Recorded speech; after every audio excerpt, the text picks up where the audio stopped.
मित्रांनो, आपण आपल्या आतापर्यंतच्या व्हिडिओजमध्ये बघितलं की आपण विविध मार्गाने पैसे कसे कमवले पाहिजेत, ते पैसे कुठे इन्व्हेस्ट केले पाहिजेत, कशा पद्धतीने केले पाहिजेत, आपण आपले पर्सनल फायनान्सची मॅनेजमेंट कशी केली पाहिजे वगैरे सर्व गोष्टी. तर आता कुठल्या गोष्टी योग्य पद्धतीने हाताळल्या गेल्या पाहिजेत हे तर आपण पाठीमागच्या काही व्हिडिओजमध्ये बघितलं, यापुढे बघणारच आहोत. इनफॅक्ट लास्ट व्हिडिओमध्ये तर आपण एका सरासरी पगारावरती किंवा सॅलरीवरती श्रीमंत कसं होता येऊ शकतं, करोडपती कसं होता येऊ शकतं ही गोष्ट पण बघितली. पण ज्याप्रमाणे गोष्टी योग्य पद्धतीने हाताळणं गरजेचं आहे, त्याच पद्धतीने काही चुका टाळणं पण गरजेचं आहे, स्पेशली आपल्या 20s मध्ये. म्हणजे आपण नुकतंच कमवायला लागतो आणि 20s मध्ये आपण आपल्या जर काही फायनान्शियल मिस्टेक्स केल्या ना, तर त्या फायनान्शियल मिस्टेक्स साठीची प्राइस तुम्हाला लाईफ लॉंग पे करायला लागू शकते. त्यामुळेच आपण आजच्या व्हिडिओमध्ये अशा 10 आर्थिक चुका बघणार आहे ज्या आपण आपल्या 20s मध्ये टाळल्या पाहिजेत. सुरेश निटे नाव आहे माझं आणि तुम्ही बघायला स्टार्ट केलेले आहेत आपण जी फायर सिरीज लॉन्च केलेली आहे त्याच्यातला आजचा भाग. So let's move on.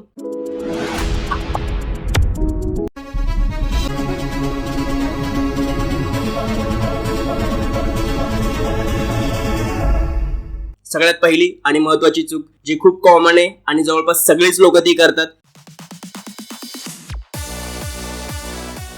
ती म्हणजे अनावश्यक गोष्टींवरती जास्त खर्च करणं. कुणी जर सॅलरीड व्यक्ती असेल ना, त्याच्या तोंडून हे वाक्य तुम्ही हमखास ऐकलं असेल, पगार कधी येतो आणि तो निघून कसा जातो आणि कुठे जातो हेच कळत नाही. आणि ते तसं का होतं त्याचं सगळ्यात महत्वाचं कारण आपण अनावश्यक गोष्टींवरती ओव्हर स्पेंड करत राहतो, जास्तीचा खर्च करत राहतो. आपल्याकडे बजेटिंग वगैरे काही नसतंच की कुठल्या गोष्टींवरती किती खर्च झाला पाहिजे, कुठल्या गोष्टींवरती खर्च टाळला गेला पाहिजे वगैरे वगैरे. आणि ते प्लॅनिंग आपण नाही करत, त्यामुळं आपल्या हातात पैसे आल्यानंतर ते कसे स्पेंड करायचे ह्याची क्लॅरिटी आपल्या माइंडमध्ये बिलकुल नसते. जी गोष्ट समोर येईल त्या गोष्टीसाठी आपण पैसे खर्च करून टाकतो आणि मग तुम्हाला तुमच्या पेमेंट सोबत काय होते हेच कधी कळत नाही. आणि म्हणूनच बजेटिंग करणं गरजेचं आहे. जेव्हा तुमच्या हातात सॅलरी येते ना, त्याच्या आधी तुम्हाला माहिती पाहिजे की कुठल्या गोष्टींवरती किती खर्च करायचा आहे. एक सगळ्यात महत्वाचं बजेटिंग प्रिन्सिपल जे मी या आधीच्या बऱ्याचशा व्हिडिओजमध्ये एक्सप्लेन केलेलं आहे आणि जे तुम्ही सतत ऐकाल पण, कारण ते तेवढं महत्वाचं पण आहे, त्याचा रेफरन्स सतत येतच राहतील. ते प्रिन्सिपल आहे 50-30-20 रूल. 50% अमाऊंट आपल्या नीड्सवरती म्हणजे गरजांवरती खर्च झाले पाहिजे.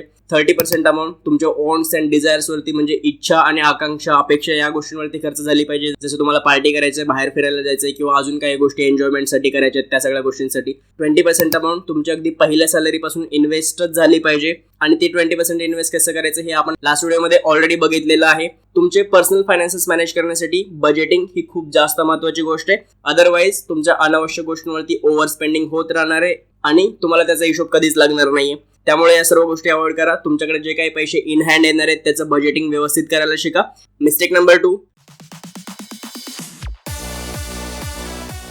क्रेडिट कार्डचा चुकीच्या पद्धतीने वापर करणं. बघा, मी तुम्हाला पहिल्याच पॉईंटमध्ये सांगितलं की आपण अनावश्यक गोष्टींवरती खर्च करतो आणि तेही नुसता खर्च नाही करत तर ओव्हर स्पेंड करतो. आपण जेवढं कमवतो त्याच्यापेक्षा जास्त पैसे खर्च करतोय आपण अनावश्यक गोष्टींवरती, ज्या इझिली टाळल्या जाऊ शकतात आणि ते टाळणं आपल्यासाठी खूप जास्त गरजेचं पण असतं. आणि त्या अनावश्यक स्पेंडिंग होण्यासाठी आपल्याकडे पैसे कुठून येतात, तर ऑब्व्हियसली आजकाल तुम्हाला 15-20 हजार जरी सॅलरी असेल तरी सुद्धा कंपन्या क्रेडिट कार्ड देतात. आणि त्या क्रेडिट कार्डचा आपण काय करतो तर ओव्हर स्पेंड करतो. कारण आपल्याला एक आयडिया असते ना की आभासी पैसे आहेत आपल्याकडे, क्रेडिट कार्ड आहे आपल्याकडे, याचा अर्थ आपण असं समजतो की ते आपल्याकडे पैसे आहेत, पण ते ऍक्च्युअली नाही आहेत, ते उद्या जाऊन तुम्हाला भरायचे आहेत. आणि जेवढा उद्या तुमच्या हातात पगार येणार आहे तो तुम्ही आजच खर्च करून बसता, तुमची सगळी फायनान्शियल प्लॅनिंग डबघायला येते. तिथे तुम्ही सगळ्यात मोठी चूक करता. क्रेडिट कार्ड हे कदाचित प्रोडक्ट चुकीचं नाहीये, पण ते ज्या पद्धतीने प्रमोट केलं जातं ते खूप चुकीच्या पद्धतीने आपल्यापर्यंत पोहोचतंय सध्या. आणि त्याचा वापर तर आपण त्याहून खराब पद्धतीने करतो. एक गोष्ट व्यवस्थित लक्षात घ्या, जी गोष्ट आज आता लगेच अर्जंटली घेणं गरजेचं नाहीये ती गोष्ट क्रेडिट कार्डवरनं तुम्ही घेऊच नका. मी आपल्या संपूर्ण गुंतवणूक मार्गदर्शनवाल्या व्हिडिओमध्ये पण सांगितलं होतं, जर समजा तुम्हाला एखादा मोबाईल बाय करायचा असेल तर तो आपण कशा पद्धतीने केलं पाहिजे वगैरे. आणि दुसरी महत्वाची गोष्ट, क्रेडिट कार्डचं पेमेंट चुकूनही कधीच लेट नका करू. एकदा गुगलवरती जा आणि सर्च करून बघा की क्रेडिट कार्डचं पेमेंट लेट केल्यामुळे किती लोकांनी किती पेनल्टी क्रेडिट कार्ड कंपनीजला पे केलेली आहे. त्याच्यावरती जवळपास 35 ते 40% वार्षिक इंटरेस्ट लागतो जेव्हा तुम्ही क्रेडिट कार्डचं पेमेंट लेट करताय तेव्हा. त्यामुळं ते सगळ्यात हाय इंटरेस्टवालं लोन आहे. अशा चीप लोन्समध्ये, छोट्या लोन्समध्ये पडूच नका शक्यतो.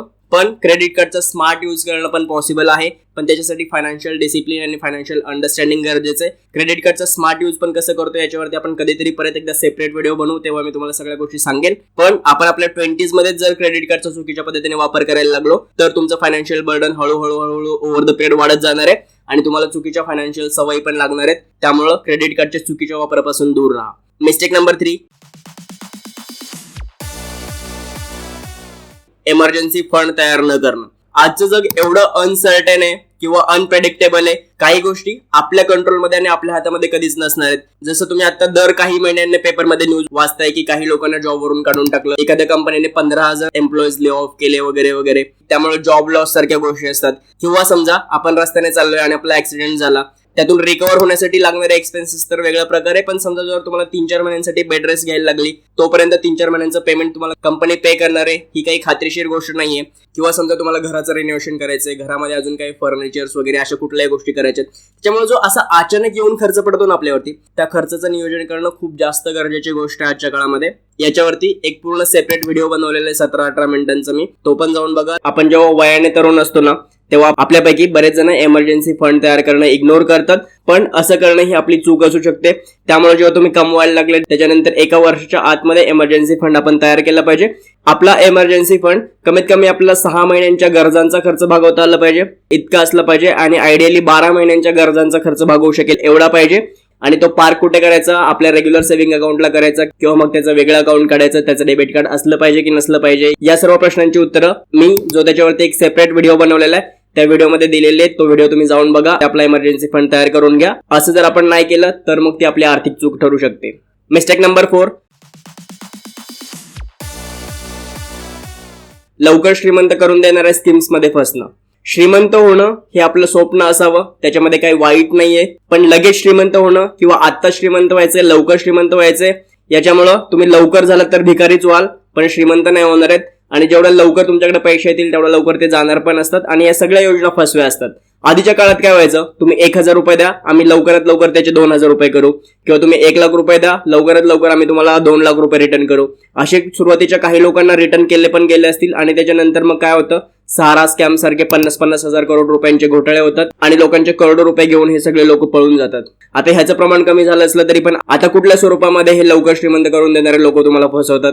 तर आजच्या काळामध्ये बघा, कोणीतरी एखादा टिपेंद्र असतो किंवा कुणीतरी एखादी व्यक्ती असेल, जी व्यक्ती तुम्हाला बोलते की माझं टेलिग्राम चॅनल जॉईन करा, त्याच्यावरती मी दररोज अशा स्टॉकची नावं सांगतो जी खूप कमी प्राइस मध्ये तुम्हाला भेटणार आहेत. मे बी 10, 15, 20 रुपयांचे स्टॉक्स आहेत आणि त्याची प्राइस एवढी वाढणार आहे, जर तुम्ही 10,000 रुपये इन्व्हेस्ट केले तर 15,000 रुपये होणार आहेत, 20,000 रुपये होणार आहेत. अशा सगळ्या ज्या टिप्स वगैरे देतात, या लोकांकडनं तुमची फसवणूक होऊ शकते. मोस्ट ऑफ द टाइम्स हे पेनी स्टॉकच्या टिप्स देणार आहे, किंवा असे जे सगळे लोक असतात ना की आज संध्याकाळपर्यंत या स्टॉकची प्राइस ही होणार आहे, ती होणार आहे वगैरे, या सर्व गोष्टींमधून तुमची फसवणूक होऊ शकते. त्याच्यापासून लांब राहा. किंवा अजून एक गोष्ट मार्केटमध्ये आता आली बघा, एकदम इन्स्टंट लोन देणारे ऍप्स आलेत की तुम्ही फक्त आधार कार्ड आणि पॅन कार्ड द्या, ते तुमचा सिबिल पण चेक नाही करणार. अजून काही गोष्टी ज्या प्रोसिजर्स बँकमध्ये वगैरे असतात त्या सगळ्या स्किप करतील आणि तुम्हाला पटकन लोन डिस्बर्स वगैरे करतील. नंतर तुमची हरासमेंट होते. कितीतरी लोकांनी यांच्या त्रासाला कंट्रोल सुसाईड वगैरे केल्याच्या पण बातम्या तुम्ही कधीतरी ऐकल्या असतील. त्यामुळं लवकर श्रीमंत करून देणार आहे किंवा पटकन तुमच्या हातामध्ये पैसे देणारे अशा कुठल्या पण स्कीम पासून बिलकुल लांब राहा. श्रीमंत होण्यासाठी वेळ लागतो. जगातल्या सगळ्या श्रीमंत माणसांना वेळ लागलेला आहे. काही काही जणांच्या तर पिढ्या त्याच्यामध्ये गेलेल्या आहेत. 50-50 वर्ष आणि 40-40 वर्ष त्यांना श्रीमंत होण्यासाठी लागलेले आहेत. तुम्ही 2 वर्षात आणि 4 वर्षात आणि 3 वर्षात श्रीमंत नाही होणार आहेत. तुम्हाला पण वेळच लागणार आहे. त्यामुळे श्रीमंत होणं हे आपलं सुद्धा जरी स्वप्न असलं ना तरी ते स्वप्न पूर्ण करण्यासाठी प्रूव्हन म्हणजे ज्या सिद्ध झालेले मार्ग आहेत, जे खात्रीशीर मार्ग आहेत ना, याच पद्धतीने श्रीमंत होण्याचा विचार करा. लवकर श्रीमंत होण्यासाठी लॉटरीची तिकीट खरेदी करणं, अशा एखाद्या फसव्या ऍप्स कडून लोन घेणं वगैरे अशा कुठल्याही गोष्टी जर तुम्ही करत असाल तर तो मार्ग तुम्हाला लवकर श्रीमंत तर नाही बनवणार, पण लवकर भिकारी नक्कीच बनवेल. त्यामुळं अशा कुठल्याही लवकर श्रीमंत करून देणाऱ्या स्कीम मध्ये फसणं ही आपल्या 20s मध्ये आपण केलेली चूक असू शकते. त्या गोष्टीपासून स्ट्रिक्टली लांब राहा. मिस्टेक नंबर 5, हेल्थ इन्शुरन्स आणि लाईफ इन्शुरन्स परचेस न करणं. आपल्याकडे येऊन इन्शुरन्स हा शब्द जरी कोणी उच्चारला ना तरी आपल्या मनामध्ये त्याच्याविषयी लगेच नकारात्मक भावना निर्माण होते. किंवा इन्शुरन्स ही खूप दुर्लक्षित गोष्ट राहिलेली आहे आपल्या भारतामध्ये. म्हणजे आपल्याकडे व्हेकल इन्शुरन्स कंपल्सरी आहे. तुम्ही गाडीचा इन्शुरन्स काढल्याशिवाय तुम्हाला गाडी खरेदी करता येत नाही किंवा ती वापरता पण येत नाही, त्याच्यावरती फाईन लागतो तुम्हाला. पण तुमच्या लाईफचा आणि तुमच्या हेल्थचा इन्शुरन्स काढणं कंपल्सरी गोष्ट नाहीये आपल्याकडे, किंवा त्याच्याविषयी लोकांमध्ये अवेअरनेस पण नाहीये. असतील तर उलट गैरसमजच जास्त आहेत. पण लाईफ इन्शुरन्स आणि हेल्थ इन्शुरन्स ह्या खूप जास्त गरजेच्या गोष्टी आहेत. या दोन्ही विषयावरती सेपरेट व्हिडिओ ऑलरेडी बनवलेले आहेत. मी तुम्हाला वरती लिंक देईल किंवा डिस्क्रिप्शन मध्ये पण लिंक देईल. तुम्ही जाऊन नक्की बघा. ते का महत्वाचं आहे आणि कुठल्या डिटेल्स चेक करून आपण लाईफ इन्शुरन्स किंवा हेल्थ इन्शुरन्स घेतला पाहिजे याच्यावरती ऑलरेडी व्हिडिओ आलेले आहेत आपले. आपण कोविडमध्ये बघितलं आरोग्याविषयी काय परेशानी झाली होती, किंवा इव्हन इन जनरल तुम्ही जर तुमच्या शेजारी कधी बघितलं असेल एखादी मिडल क्लास फॅमिली, त्यांच्या घरात कुणीतरी आजारी पडतं, कोणाचा ऍक्सिडेंट होतो किंवा अजून काहीतरी होतं, त्यावेळेस तर मेंटली त्यांच्यासोबत काय होत असतं त्याच्यापेक्षा जास्त फायनान्शियली त्यांच्यासोबत काय होतं ह्या सगळ्या गोष्टी आपण कुठे ना कुठेतरी बघितलेल्या असतील. त्यामुळे तुमच्या पूर्ण फॅमिलीचा हेल्थ इन्शुरन्स असला पाहिजे. इमिडिएट फॅमिली म्हणजे तुम्ही, तुमची स्पाऊस, तुमची मुलं, ह्यांचं हेल्थ इन्शुरन्स वेगळा असला पाहिजे. आणि ज्यांचं वय जास्त आहे अशा आपल्या आजी आजोबांचा किंवा आई वडिलांचा इन्शुरन्स वेगळा काढलेला असला पाहिजे, कारण त्यांचा प्रीमियम जास्त लागतो. हे पण मी तुम्हाला त्या कंप्लीट व्हिडिओमध्ये सांगितलेलं आहे. पण आपल्या 20s मध्ये हेल्थ इन्शुरन्स बाय करून ठेवणं ही खूप जास्त गरजेची गोष्ट आहे, कारण तुम्हाला तेव्हा कमी प्रीमियम पे करायला लागेल आणि त्याचे बेनिफिट तुम्हाला खूप जास्त मिळतील. तसंच LICचा टर्म प्लॅन घेऊन ठेवणं ही सुद्धा खूप जास्त गरजेची गोष्ट आहे, जेणेकरून समजा तुमच्या लाईफ सोबत काय झालं त्याची गॅरंटी तर आपण देऊ शकत नाही, कुणीच देऊ शकत नाही. त्यामुळे जर तुमच्या लाईफ सोबत काय झालं तर तुमच्यावर जी डिपेंडंट फॅमिली आहे त्याला फायनान्शियली सफर करायला नाही लागलं पाहिजे. तुम्ही गेल्याचं दुःख वेगळं आणि तुमच्या नंतर जगायचं कसं हा त्याच्यापेक्षा जास्त भयानक प्रश्न. या प्रश्नापासून त्यांची सुटका व्हायला पाहिजे. याच्यामुळे लाईफ इन्शुरन्स ही खूप जास्त गरजेची गोष्ट आहे. या दोन्ही इन्शुरन्स पॉलिसी इग्नोर न करता आपण आपल्या 20s मध्ये घेऊन ठेवल्या पाहिजेत. आणि तसं न करणं ही आपली फायनान्शियल मिस्टेक ठरू शकते, चूक ठरू शकते, जी आपल्याला वेळ आल्यानंतर रिअलाइज होईल की कुणीतरी आजारी वगैरे पडलं आपल्या घरातलं, तेव्हा तुमच्यावर जो फायनान्शियल स्ट्रेस येईल ना तेव्हा तुम्हाला रिअलाइज होईल हेल्थ इन्शुरन्स काय इम्पॉर्टंट होतं ते. मिस्टेक नंबर 6, मोठी कर्ज घेणं. जेव्हा आपण आपल्या 20s मध्ये असतो तेव्हा आपण नुकतेच कमवायला लागलेलो असतो. आपलं 25, 26, 27 वर्षांचं वय असतं. 1-2 वर्ष झालेली असतात कमवायला लागून, थोडेफार पैसे आपल्या हातामध्ये यायला लागलेले असतात. तेव्हा आपल्याकडे फायनान्शियल नॉलेज पण प्रॉपर नसतं किंवा लाईफ तुमच्या समोर काय वाढून ठेवणार आहे अजून काही वर्षांना या गोष्टीची पण काही कल्पना नसते. एकतर आपण मॅरिड नसतो किंवा न्यूली मॅरिड असतो किंवा अजून आपण कुठल्या मोठ्या गोष्टी हाताळलेल्या नसतात. आणि अशा वेळेस एखादं मोठं लोन घेऊन ठेवणं, मोठ्या अमाऊंटचं लोन घेणं किंवा मोठ्या टेन्युअरचं म्हणजे 15 वर्षांसाठीचं, 20 वर्षांसाठीचं लोन घेऊन ठेवणं हा शुद्ध मूर्खपणा ठरणार आहे. कारण आपण पहिल्याच पॉईंटमध्ये डिस्कस केलं की आपली सॅलरी येते कधी आणि खर्च कुठं होते हेच आपल्याला कधी कळत नाही. त्याचंच मॅनेजमेंट आपल्याला आतापर्यंत कळलेलं नसतं आणि त्यात तुम्ही ते EMIचं बर्डन स्वतःवरती घेताय. त्याच्यानंतर तुम्ही पैसे सेव्ह कसं करणार, इन्व्हेस्ट कसं करणार, पुढची फायनान्शियल प्लॅनिंग कसं करणार, या सगळ्या गोष्टी अवॉइड करून एखादं मोठं लोन घेणं ही खूप मोठी चूक असू शकते. उदाहरण जर तुम्हाला द्यायचं असेल तर आपल्या देशामध्ये किंवा कमीत कमी आपल्या महाराष्ट्रामध्ये तरी माझ्या ओळखीतली अशी खूप लोक आहेत, माझ्या मित्रांपैकी पण काही जण आहेत, त्यांना लग्न वगैरे करायचं असतं किंवा घरचे सांगतात म्हणून ते नोकरीला लागलेले असतात आणि नोकरीला लागल्याच्या 2-3 वर्षांमध्ये ते होम लोन वगैरे घेतात.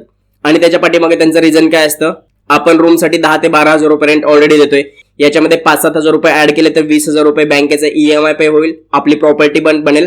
पण हा विचार हा शुद्ध हलकटपणा आहे. तुम्ही बनवा बघितलाय ना, त्या मूवीमध्ये बघा डायलॉग आहे, माने हा शुद्ध हलकटपणा आहे. तसंच आपण जेवढं रेंट देतोय तेवढ्यात बँकेचा EMI जाईल आणि आपलं घर तयार होईल, हा विचार सुद्धा शुद्ध हलकटपणा आहे. याच्या पुढच्या गोष्टी आपण बघितलेल्याच नसतात. 20 वर्षांमध्ये तुम्ही ज्या घरासाठी 25 लाख रुपयांचं आज लोन घेतलेले, त्या 25 लाख रुपयांच्या जागेत 60 ते 70 लाख रुपये तुम्ही बँकेला पे करणार आहेत. ही गोष्ट तुमच्या कधी लक्षात असते का? तुम्ही ते कॅल्क्युलेशन्स करून बघितलेत का? आता ही गोष्ट जर समजवण्याचा प्रयत्न केला तर त्यांचं उत्तर हे येतं की पुढच्या 5 वर्षांमध्ये आणि 10 वर्षांमध्ये एवढं सगळं लोन नील करेल. पण असं होत नाही. तुम्हाला पुढच्या आयुष्याविषयी काहीच माहित नाहीये. ज्यांनी होम लोन घेतलेले आहेत त्यांना जाऊन एकदा विचारा की त्यांचं पे झालेलं आहे का, रिपे झालेलं आहे का 5 वर्षांमध्ये वगैरे, कारण त्यावेळेस तुमच्या समोरचे प्रॉब्लेम्स वेगळे असणार आहेत, त्याच्यासाठी पण वेगळे पैसे लागणार आहेत तुम्हाला. असं 5 वर्षांमध्ये आणि 3 वर्षांमध्ये होत असतं तर मग बँकेने होम लोन देणं बंद केलं असतं, कारण त्यांना ते कधीच परवडलं नसतं. 99.99% लोकांचे होम लोन 10 टेन्युअर पर्यंत जातात आणि तोपर्यंत तुमच्या घराचे डॉक्युमेंट्स पण बँकेकडेच असतात. अशा आभासी कल्पनांमध्ये जगू नका. आणि अजून एक गोष्ट लक्षात घ्या, जेव्हा तुम्ही आज समजा 30 वर्षांचे आहेत आणि आज तुम्ही घर घेताय, 20 वर्षांचं तुमचं टेन्युअर आहे, तर तुम्ही ते होम लोन नील होईपर्यंत 50 वर्षांचे झालेले आहेत. त्याच्यामध्ये तुम्हाला मुलं होणार आहेत, त्यांचं शिक्षण करायचंय, त्यांच्या सेटलमेंटचा विषय बघायचा आहे, अजून त्यांची लग्न वगैरे पण करायचे आहेत तुम्हाला.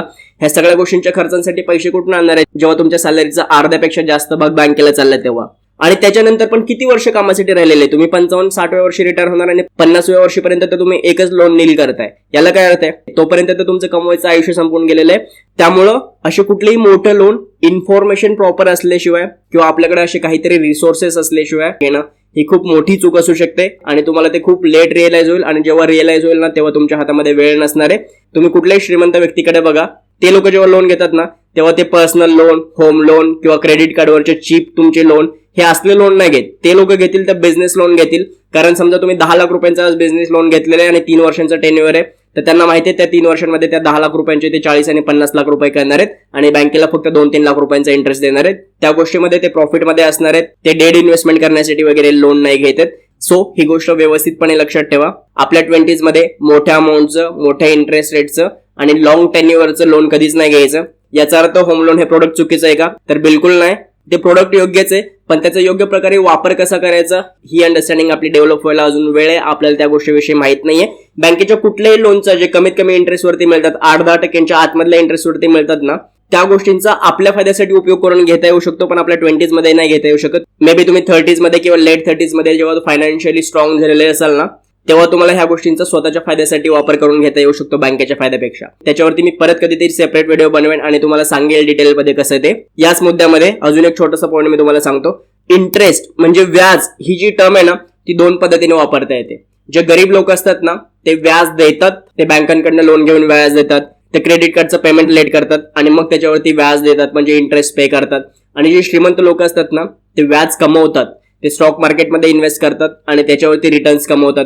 ते बिझनेसमध्ये इन्व्हेस्ट करतात आणि त्याच्यामध्ये इंटरेस्ट किंवा रिटर्न्स कमवतात. जर तुम्हाला श्रीमंत व्हायचंय ना, तर कमीत कमी व्याज आपण दिलं पाहिजे इतरांना आणि जास्तीत जास्त व्याज आपण इतर गोष्टींमधून कमवलं पाहिजे. जेव्हा तो कॅश फ्लो तुमच्याकडे येईल ना, तर तुम्ही खऱ्या अर्थाने श्रीमंत होणार आहेत. इतर लोकांना व्याज पे करून तुम्ही श्रीमंत नाही होणार आहेत. सो मोठ्या अमाऊंटचे आणि मोठ्या टेन्युअरचे लोन घेणं टाळा आपल्या 20s मध्ये, अदरवाईज ती तुमची मोठी चूक ठरू शकते. मिस्टेक नंबर 7, आपली रिटायरमेंट प्लॅन न करणं.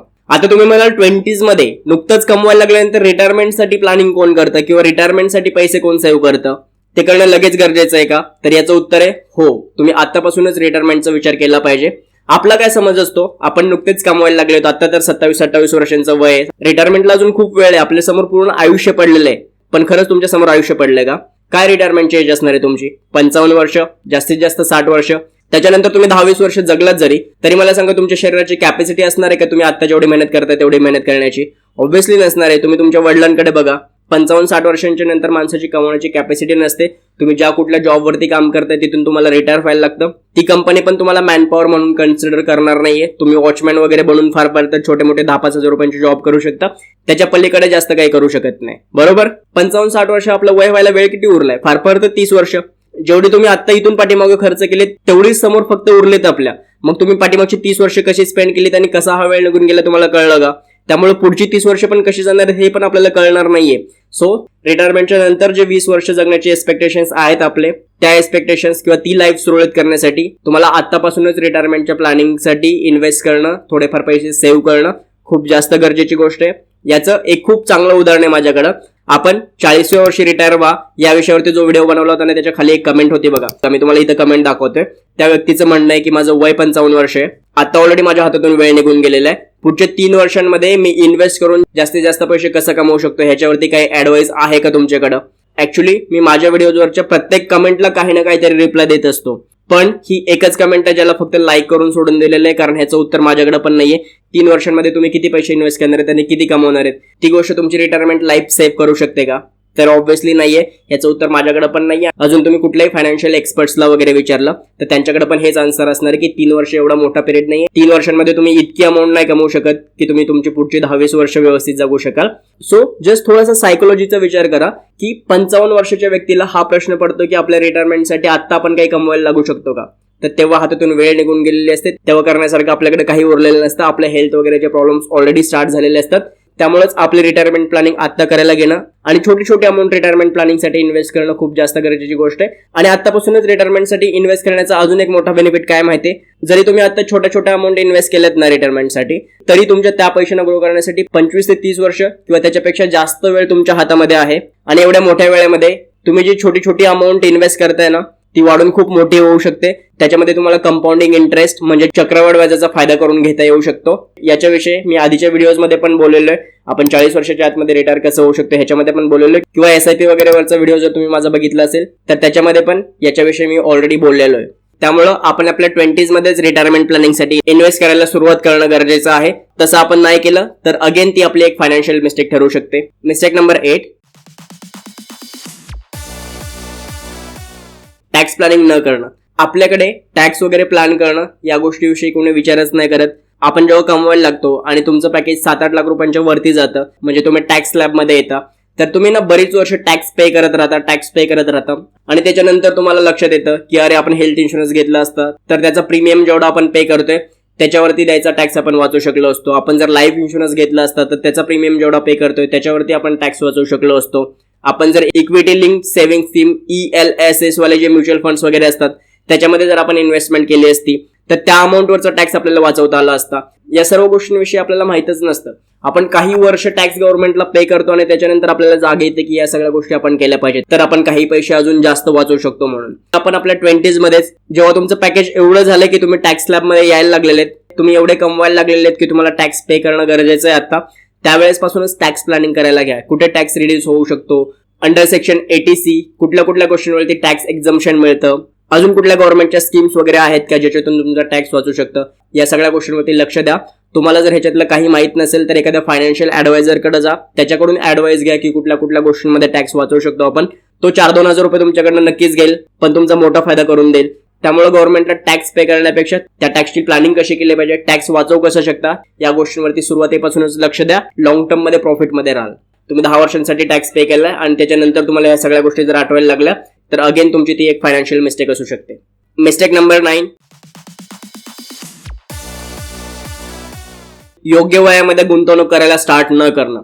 वॉरन बफेट जे आहेत ते एकदा बोलले होते बघा की मी वयाच्या 11व्या वर्षी इन्व्हेस्टमेंट करायला स्टार्ट केली आणि तरी मला वाटतं की मी आयुष्यात खूप लेट स्टार्ट केलं इन्व्हेस्टमेंट करायला. हीच गोष्ट तुम्ही आता स्वतःसोबत कम्पेअर करून बघा. तुमचं वय ऑलरेडी 25+ आहे, अजूनही तुम्हाला जर वाटत नसेल की मला उशीर झालेला इन्व्हेस्ट करायला, तर मग तुमची ती फायनान्शियल मिस्टेक ठरणार आहे. जेव्हा तुम्हाला मोठ्या पैशांची गरज पडेल तेव्हा तुम्हाला वाटेल की अरे आधीपासूनच जर मी पैसे सेव्ह करून ठेवले असते, डिसिप्लिन वे मध्ये इन्व्हेस्ट केले असते, तर आज माझ्याकडे या सगळ्या गरजा भागवण्यासाठी पैसे असले असते वगैरे. त्यामुळं योग्य वयामध्ये जेव्हा तुम्ही कमवायला लागलात त्याच्या पहिल्या वर्षापासूनच इन्व्हेस्टमेंट करत राहणं गरजेचं आहे. तुम्ही माझा लास्ट व्हिडिओ अजून जर बघितला नसेल, ऍव्हरेज सॅलरी असताना पण तो जॉब करत करत त्या सॅलरीमधून इन्व्हेस्टमेंट करून तुम्ही श्रीमंत कसं होऊ शकता ह्याच्यावरती आपला लास्ट व्हिडिओ होता आणि त्याच्यामध्ये मी स्टेप बाय स्टेप सांगितलं होतं. तिथे तुम्हाला कळेल की एकदम सुरुवातीपासून इन्व्हेस्ट करत राहणं का गरजेची गोष्ट आहे ती. त्यामुळे जर तुम्ही योग्य वयात गुंतवणूक करायला स्टार्ट नाही केलं, इन्व्हेस्ट करायला स्टार्ट नाही केलं, तर अगेन ती तुमची फायनान्शियल मिस्टेक ठरू शकते. आणि मिस्टेक नंबर 10, पर्सनल ग्रोथ मध्ये इन्व्हेस्ट न करणं. तुम्ही तो कधी कोट वाचलाय, one of the best investment you can ever do is in yourself. म्हणजे तुमची सगळ्यात बेस्ट इन्व्हेस्टमेंट जर तुम्ही कुठे करू शकता तर तुम्ही ती स्वतःमध्ये करू शकता. जेव्हा आपण पैसे कमवायला लागतो ना तेव्हा आपण नवीन नवीन गोष्टी शिकणं बंद करतो, चांगली पुस्तकं वाचणं बंद करतो, एखादा कोर्स करायचा असेल तर त्याचा कंटाळा करतो. आपल्याला असं वाटतं आपण नोकरीला लागलोय, पैसे कमवतोय, आपण सेटल झालो, आता या सगळ्या गोष्टींची गरज नाहीये आपल्याला. त्याच्यानंतर आपण आपले कपडे घेण्यावरती खर्च करतो, इतर पूर्ण शरीरावरती खर्च करतो, खाण्यापिण्यावरती खर्च करतो. म्हणजे मानेच्या खाली पूर्ण शरीरावरती आपण खर्च करत राहतो आणि मानेच्या वरचा भाग जिथे तुमची बुद्धी आहे तिथे इन्व्हेस्ट नाही करत आपण. ऍक्च्युली इथूनच कमवतो आपण, बरोबर आहे. तुमचं डोकं वापरूनच तुम्ही काम करताय आणि तिथूनच तुम्ही कमवताय, पण त्याच्यावरतीच खर्च नाही करत आणि पूर्ण उरलेल्या शरीरावरती खर्च करतो आणि बाकी सगळ्या फिजिकल आणि मटेरियलिस्टिक गोष्टींवरती आपण खर्च करत राहतो. जेव्हा तुम्ही तुमच्या 20s मध्ये आहात तिथपासूनच सवय लावा. एक तर तुमच्या लाईफमध्ये ज्या गोष्टी व्हॅल्यू ऍड करतात, ज्या गोष्टी तुमच्या स्किल्स वाढवतात, ज्या गोष्टी तुमचं नॉलेज वाढवतात, ज्या गोष्टी तुमचं नेटवर्क वाढवतात, अशा सर्व गोष्टींमध्ये इन्व्हेस्ट करायला शिका. भरपूर ट्रॅव्हल करायला शिका, नवीन नवीन लोकांना भेटायला शिका, चांगली चांगली पुस्तकं वाचायला शिका, चांगले चांगले कोर्सेस करा, विविध क्षेत्रांचं नॉलेज घ्या. तुमचा वेळ पण या गोष्टींमध्ये इन्व्हेस्ट झाला पाहिजे आणि तुमचे पैसे सुद्धा या सगळ्या गोष्टींमध्ये थोड्याफार प्रमाणात तरी इन्व्हेस्ट झाले पाहिजे. तर तुम्ही बुद्धीने शार्प व्हाल आणि तुम्ही आता जेवढं कमवताय त्याच्यापेक्षा मल्टिपल मध्ये इन्कम कमवणं तुम्हाला पॉसिबल होऊ शकेल जर तुम्ही तुमच्या बुद्धीवरती खर्च करताय आणि आयुष्य योग्य पद्धतीने समजून घेताय. तर त्यामुळं आपण आपल्या अर्ली एज मध्ये स्वतःच्या पर्सनल ग्रोथवरती इन्व्हेस्टमेंट करायला स्टार्ट केली पाहिजे. ती नाही करणं ही अगेन तुमची एक फायनान्शियल मिस्टेक ठरू शकते. सो या सगळ्या होत्या काही बेसिक मिस्टेक्स ज्या आपण आपल्या 20s मध्ये करणं टाळलं पाहिजे. जर आपल्याला फायनान्शियली स्टेबल आयुष्य पाहिजे, तर फायनान्शियल फ्रीडम पाहिजे, आपल्याला आर्थिक स्वातंत्र्य पाहिजे, आर्थिकदृष्ट्या सक्षम आयुष्य पाहिजे पुढे जाऊन, तर या सर्व चुका जेव्हा तुम्ही टाळाल ना तेव्हा तुमच्या 20s मध्येच योग्य फायनान्शियल हॅबिट्स तुम्ही डेव्हलप करू शकाल आणि आपलं आयुष्य सुखी, समृद्ध, समाधानी करण्यामध्ये कॉन्ट्रीब्यूट करू शकाल. त्यामुळे इन्फॉर्म डिसिजन घेत जा, माहितीच्या आधारावरती निर्णय घेत जा, जाणीवपूर्वक काही गोष्टी जोपासा आणि जाणीवपूर्वक या ज्या 10 चुका मी तुम्हाला सांगितल्या त्याही टाळा. आणि तुम्ही एकटेच नका टाळू, तुमच्या सर्व मित्रांसोबत पण हा व्हिडिओ शेअर करा आणि त्यांना पण ह्या फायनान्शियल मिस्टेक टाळायला सांगा, जेणेकरून तुमच्यासोबत तेही सक्सेसफुल होतील. आणि आपला व्हिडिओ आवडला असेल तर लाईक करा, तुमचे काही डाऊट्स वगैरे असतील तर कमेंट करा. आणि हो, ही पण गोष्ट कमेंट करून मला नक्की सांगा की तुम्ही या सर्व चुका अवॉइड करणार आहात किंवा नाही. आणि आपलं चॅनल सबस्क्राईब करायला विसरू नका, कारण दर आठवड्याच्या शनिवारी असेच महत्त्वपूर्ण व्हिडिओज घेऊन मी आपल्या चॅनलवरती तुमच्यासाठी हजर होत असतो. त्यामुळे पटकन चॅनल सबस्क्राईब करून घ्या. आपली आणि आपल्या सर्व लोकांची काळजी घ्या. आपण भेटूयात पुन्हा पुढच्या व्हिडिओमध्ये. This is Suraj Thite signing of.